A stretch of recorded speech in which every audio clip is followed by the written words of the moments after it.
दोस्तों आज का जो हमारा लेक्चर है वो जैन धर्म पर है। इससे पहले बौद्ध धर्म के 2 लेक्चर ऑलरेडी हो चुके हैं। जिन्होंने नहीं देखे वो देख लीजिएगा।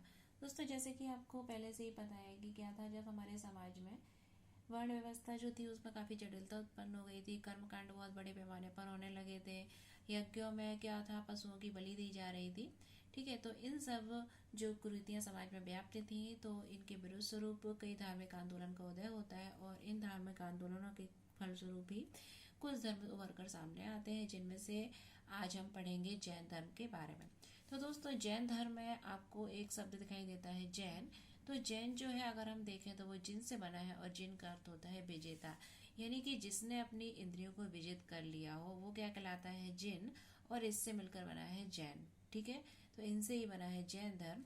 और अगर हम जिन शब्द देखें तो जिन शब्द को देने वाले कौन थे, महावीर स्वामी जी थे, जिन्हें कि हम 24वें तीर्थकर यानी कि जैन धर्म जो था उसके 24वें तीर्थकर के रूप में जानते हैं।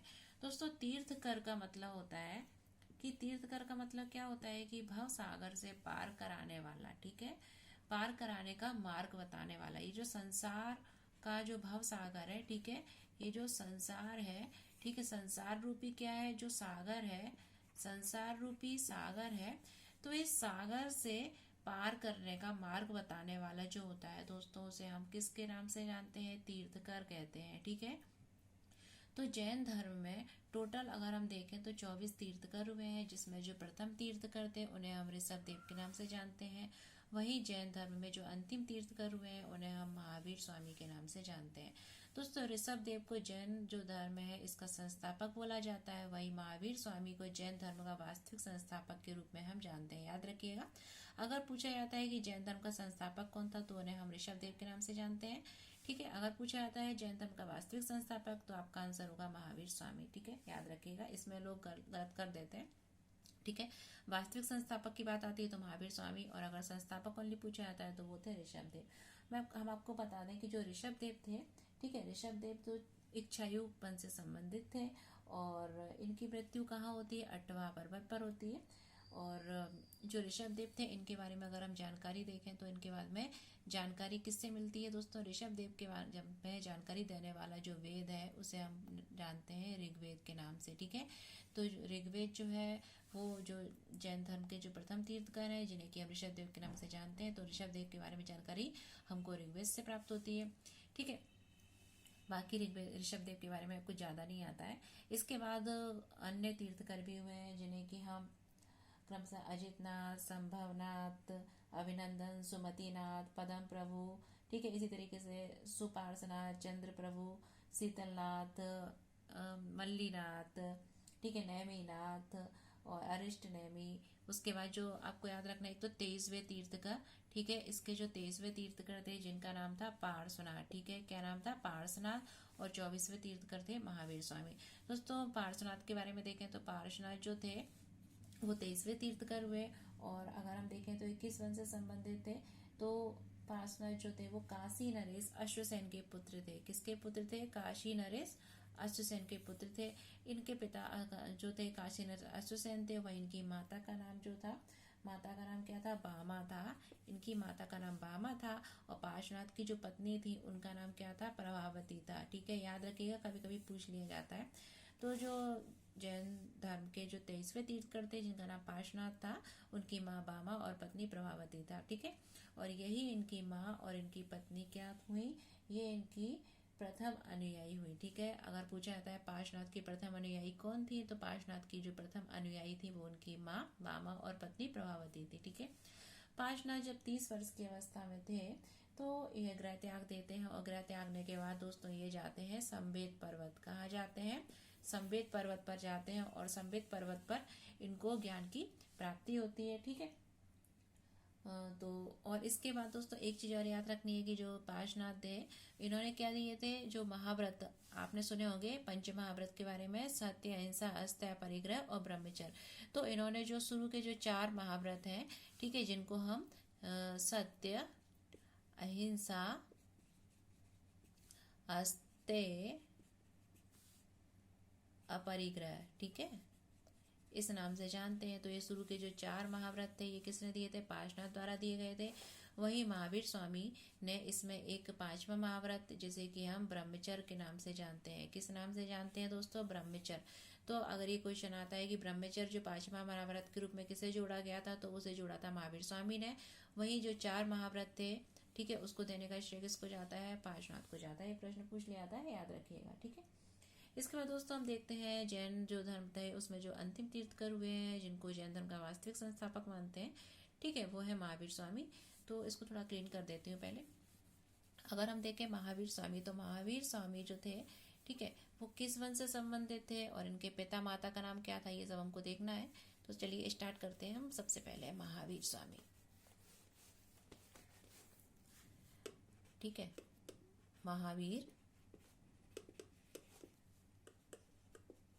स्वामी। दोस्तों होता ही है, महावीर स्वामी जो थे वो जैन धर्म के कौन से संस्थापक थे? 24वें, ठीक है, 24वें तीर्थकर थे और जैन धर्म के वास्तविक संस्थापक थे। और इनका जन्म अगर देखें तो इनका जन्म कहाँ हुआ था? वैशाली में हुआ था। दोस्तों इनका जन्म कहाँ हुआ था? वैशाली में हुआ था। वैशाली के कुंड ग्राम में हुआ था। ये पूछ लिया आता है, आप याद रखिएगा, इनका जन्म वैशाली के कुंड ग्राम में हुआ था, ठीक है। वहीं अगर इनके पिता का नाम देखें तो इनके पिता का नाम क्या था? सिद्धार्थ था, ठीक है। आप सोच रहे होंगे सिद्धार्थ तो पहले से सुना था, तो सिद्धार्थ जो था वो गौतम बुद्ध का बचपन का नाम था, लेकिन इनके पिताजी का भी नाम सिद्धार्थ था, ठीक है, वो दोनों अलग अलग हैं। अगर हम इनकी माता का नाम देखें तो इनकी माता का नाम दोस्तों क्या था? त्रिशला था। क्या था? त्रिशला था, ठीक है। जो लिच्छवी के जो चेतक थे उनकी बहन थी इनकी माँ त्रिशला, ठीक है, यानी कि जो वैशाली के जो लिच्छवी थे उनका उनसे इनका संबंध था, ठीक है, महावीर स्वामी का। अब क्या होता है, इनकी एक पुत्री थी, इनका विवाह होता है और विवाह इनका होता है यशोदा नामक एक लड़की थी, उससे उनका विवाह होता है। और आपको याद होगा कि मैंने बताया था महावीर स्वामी का विवाह तो यशोदा से हुआ, लेकिन जब हमने गौतम बुद्ध पढ़ा था तब हमने बताया था कि गौतम बुद्ध का विवाह किससे होता है? यशोधरा से होता है, याद रखिएगा। वो थी यशोधरा और ये है यशोदा, ठीक है। तो महावीर स्वामी की पत्नी का नाम यशोधरा नहीं था, क्या था? यशोदा था। और इनके एक पुत्री होती है जिसका नाम था अनुजा या प्रियदर्शनी। क्या नाम था? अनुजा या प्रियदर्शनी, ठीक है। तो महावीर स्वामी की पुत्री का नाम अनुजा भी था या प्रियदर्शनी, दोनों ही नाम कुछ भी आप बोल सकते हैं, अनुजा या प्रियदर्शनी इनकी एक पुत्री थी। फिर प्रियदर्शनी का विवाह जो होता है वो होता है जामाली के साथ। किसके साथ होता है? जामाली के साथ, यानी जामाली महावीर स्वामी का दामाद हुआ। आगे जाके क्या होता है कि जामाली और महावीर स्वामी में कुछ मतभेद उत्पन्न हो जाते हैं। वो मतभेद होने का कारण ये था कि जामाली कहता है कि कर्म करने पर तुरंत क्या होता है कि हमको, मतलब इसने एक सिद्धांत दिया था जिसको बोलते हैं हम क्रियाकरण मार्ग सिद्धांत, ठीक है। क्योंकि इसमें क्रियाकरण मार्ग, देखिए एक सिद्धांत है, आप उसको थोड़ा नोट कर लीजिएगा, जिसको बोलते हैं क्रियमाण कृत सिद्धांत। तो क्रियमाण कृत सिद्धांत ये कहता है कि कार्य क्या है, तुरंत करते ही पूर्ण हो जाता है, ठीक है। क्योंकि इसी सिद्धांत को लेकर जो महावीर स्वामी थे और इनका जो दामाद था जमाली, उसमें क्या होता है, आगे विवाद हो जाता है, उनमें मतभेद उत्पन्न हो जाते हैं। और बाद में जो जमाली था वो इनके संघ का ही सदस्य था, वो क्या करता है, बाद में संघ को छोड़ देता है, ठीक है। तो पूछा जाता है कि वो किसको लेकर महावीर स्वामी और जमाली में विवाद उत्पन्न हो जाता है, तो वो था क्रियामाण सिद्धांत, जिसका अर्थ है कि कार्य करते ही, ठीक है, जो भी काम है वो क्या होता है, पूरा हो जाता है, ठीक है। क्योंकि जो इनका जो दामाद था जमाली, वो इसका विरोधी था इस सिद्धांत का, ठीक है, क्रियामाण का सिद्धांत का विरोधी था। क्रियामाण का सिद्धांत कहता है कि कार्य करते ही पूरा हो जाता है, लेकिन वो इसके पक्ष में नहीं था, इसलिए इनमें मतभेद उत्पन्न आते हैं और वो संघ को छोड़ देता है।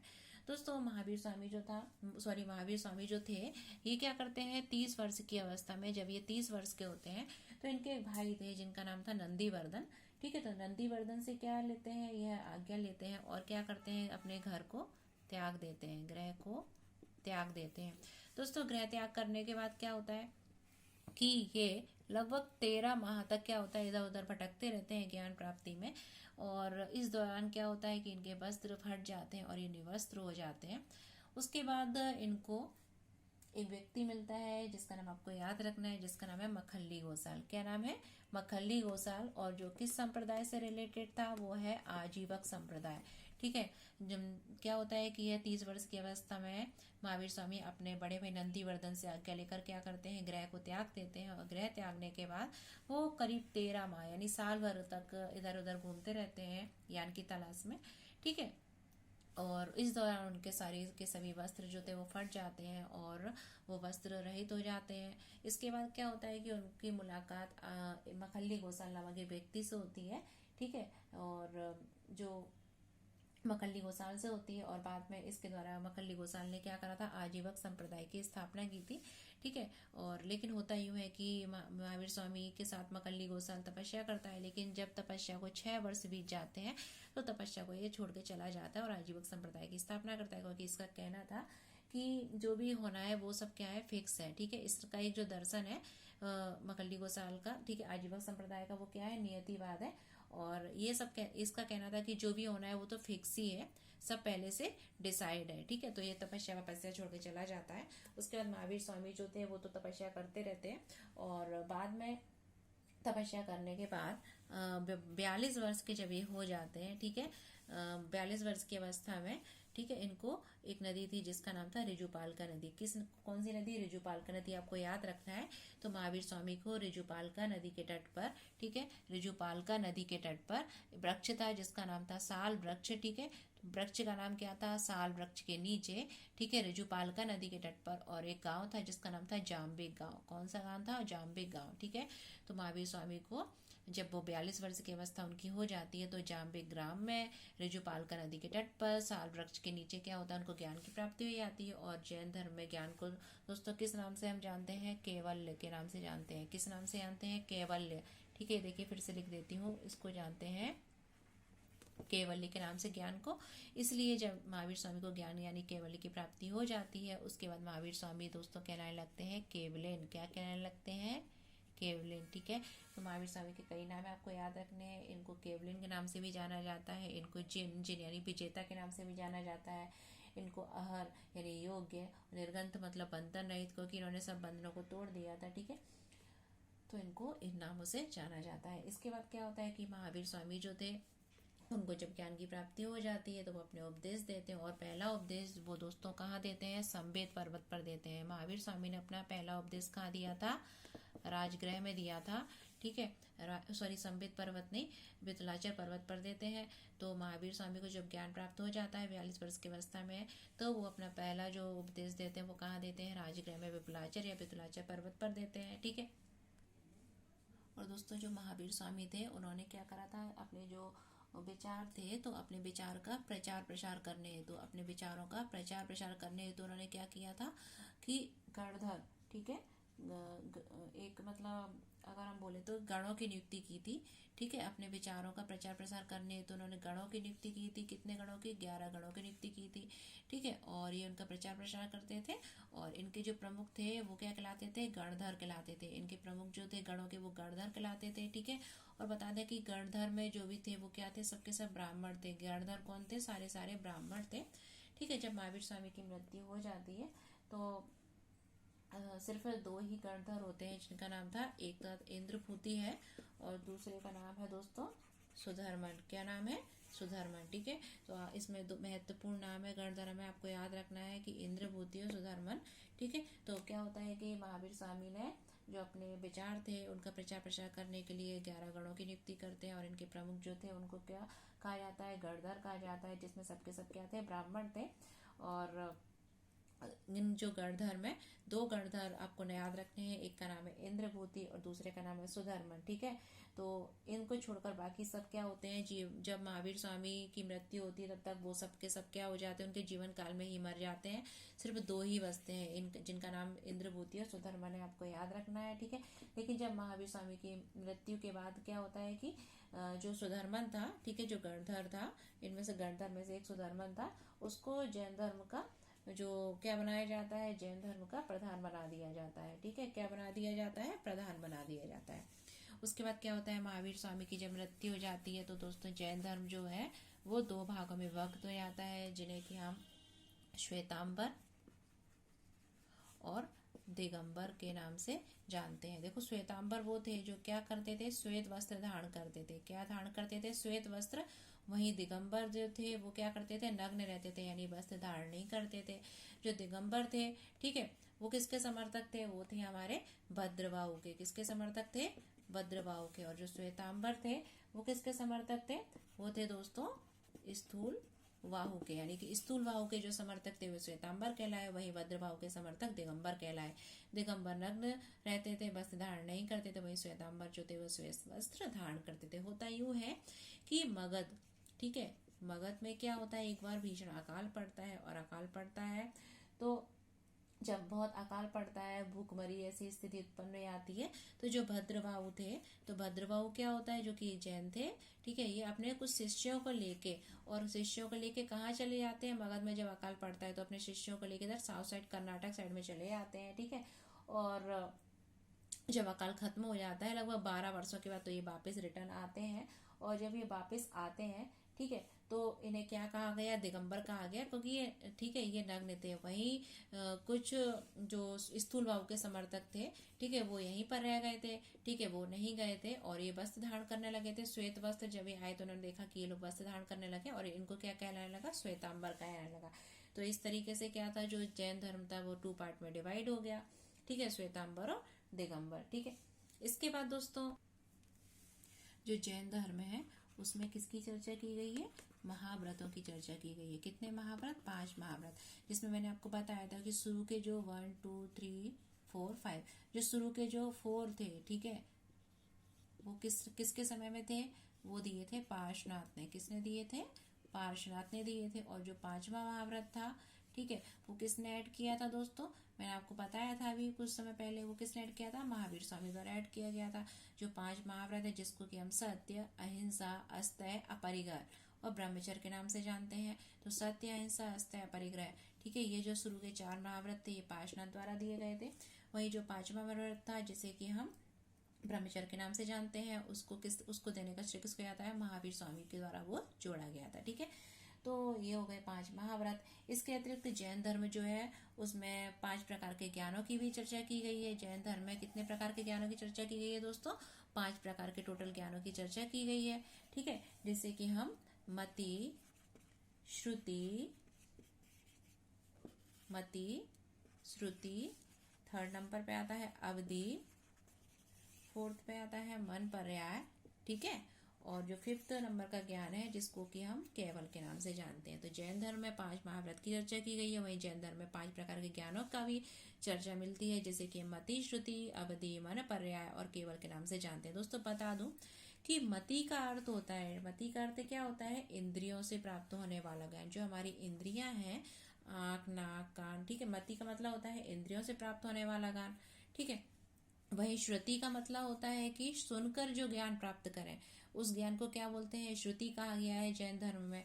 और अवधि का मतलब होता है दिव्य ज्ञान, ठीक है। दिव्य ज्ञान जो है उसके लिए जो वर्ड प्रयुक्त होता है वो जैन धर्म वो है अवधि।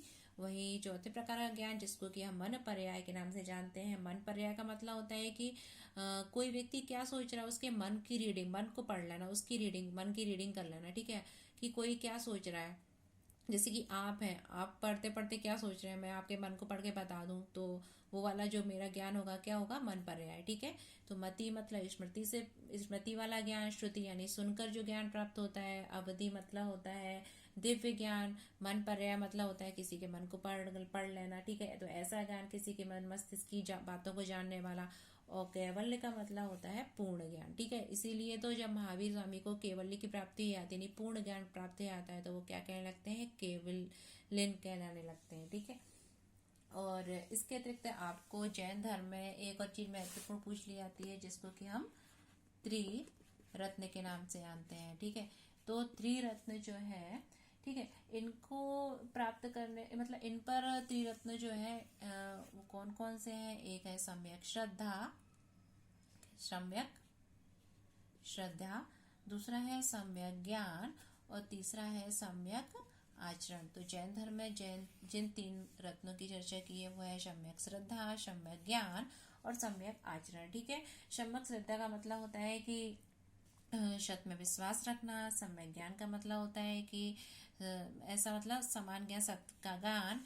और सम्यक आचरण का मतलब होता है कि सभी समय एक जैसा, मतलब दुख हो चाहे सुख हो, ठीक है, एक जैसा आचरण रखना, ठीक है। तो सम्यक श्रद्धा, सम्यक ज्ञान और सम्यक आचरण, ठीक है। अगर क्या है कि कोई व्यक्ति, इसमें जैन धर्म में कहा गया है कि कोई व्यक्ति इन तीन रत्नों पर, ठीक है, चलता है, इन तीन रत्नों का पालन करता है, तो वो क्या होता है कि वो जन्म मरण जो चक्र है ना, उससे क्या करता है, वो मुक्ति पा लेता है, ठीक है। और उसको क्या प्राप्त हो जाता है, मोक्ष प्राप्त हो जाता है, ठीक है। तो जैन धर्म में कहा गया है कि जो हमारे जो हमको किसी भी व्यक्ति को मोक्ष की प्राप्ति कब संभव है, जब उसके जो कर्म फल है उसका प्रभाव व्यक्ति की ओर रुक जाता है। जैसे कि आपको ऐसे समझ में आएगा, जैसे कि एक व्यक्ति है, ठीक है, कोई भी व्यक्ति है ये, ठीक है, व्यक्ति है, तो व्यक्ति क्या करता है, हम बोलते हैं ना कि हमारे जो पूर्व जन्म के जो कर्म है वो हमारे इस जन्म में हमको भोगने पड़ते हैं, ठीक है। तो होता, तो इससे आपको त्रिरत्न अच्छे से समझ में आ जाएगा। जब कोई व्यक्ति त्रिरत्न का पालन करता है तो जो उसके जो पूर्व जन्म के जो कर्म फल है, ठीक है, पूर्व में उसने जो भी करा होगा उसके कर्मों का फल उसको इस जन्म में मिलता है, ऐसा बोलते हैं। तो जब तीन रत्नों पर व्यक्ति चलता है, इनका पालन करता है, तो पूर्व जन्म के जो कर्म फल इस जन्म में उसको मिलने वाले हैं, ठीक है, तो उसका क्या होता है, वो धीरे धीरे क्या होने लगते हैं, खत्म होने लगते हैं। पूर्व जन्म के कर्म फल जो है वो धीरे धीरे क्या होने लगते हैं, खत्म होने लगते हैं, उनका प्रभाव आना रुक जाता है, और इस स्थिति को बोलते हैं निर्जरा, ठीक है। ये पूछ लिया जाता है निर्जरा क्या होता है, याद रखिएगा, जो पूर्व जन्म के जो कर्म फल है व्यक्ति की ओर जो आते हैं, इनका बहाव होता रहता है, व्यक्ति को इस जन्म में मिलते हैं, तो वो जो कर्म फल है, ठीक है, वो क्या हो जाते हैं, समाप्त होने लगते हैं। तो इस स्थिति को बोलते हैं हम निर्जरा बोलते हैं। वही व्यक्ति इस जन्म में भी कुछ काम करेगा, ठीक है, जब वो कुछ काम करेगा तो उसके जो कर्म फल होंगे, ठीक है, वो क्या होंगे, अगले जन्म की ओर जाएंगे।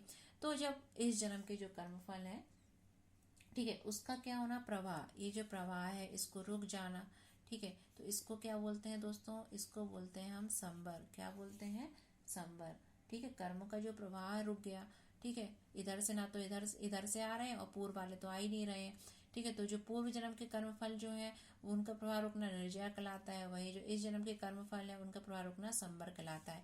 लेकिन क्या है कि ये व्यक्ति अगर कर्म से आकर्षित होकर कुछ काम करने लगता है, यानी कर्म फल उसकी ओर आने लगते हैं, तो वो क्या कहलाता है, आश्रव, क्या कहलाता है, आश्रव। ये तीन वर्ड आप याद रखिएगा, निर्जरा, संबर और आश्रम। यानी कर्म व्यक्ति की ओर आते हैं तो वो क्या कहलाता है, आश्रव कहलाता है। यानी कर्म की ओर व्यक्ति आकर्षित हो रहा है, ऐसे कुछ काम कर रहा है कि जिससे उसको कर्म मिले, ठीक है, अच्छे कर्म बुरे कर्म जो जिस हर प्रकार के कर्म, तो उसको बोलते हैं आश्रव। वही क्या होता है, पुराने जन्म के जो कर्म फल है उनका प्रवाह रुकना उसे बोलते हैं निर्जरा, और जो कर्म फल का प्रवाह आगे की ओर जाना, रुक जाना, ठीक है, उसको बोलते हैं हम संबर। जब ये सारे प्रकार के जो कर्म फल है वो क्या हो जाते हैं, रुक जाते हैं, ठीक है, कोई कुछ मतलब हर कुछ जीरो जीरो हो गया, ना पुराना आ रहा है ना नया जा रहा है, ठीक है, तो उस स्थिति को बोलते हैं कि व्यक्ति को क्या दोस्तों, मोक्ष की प्राप्ति हो गई।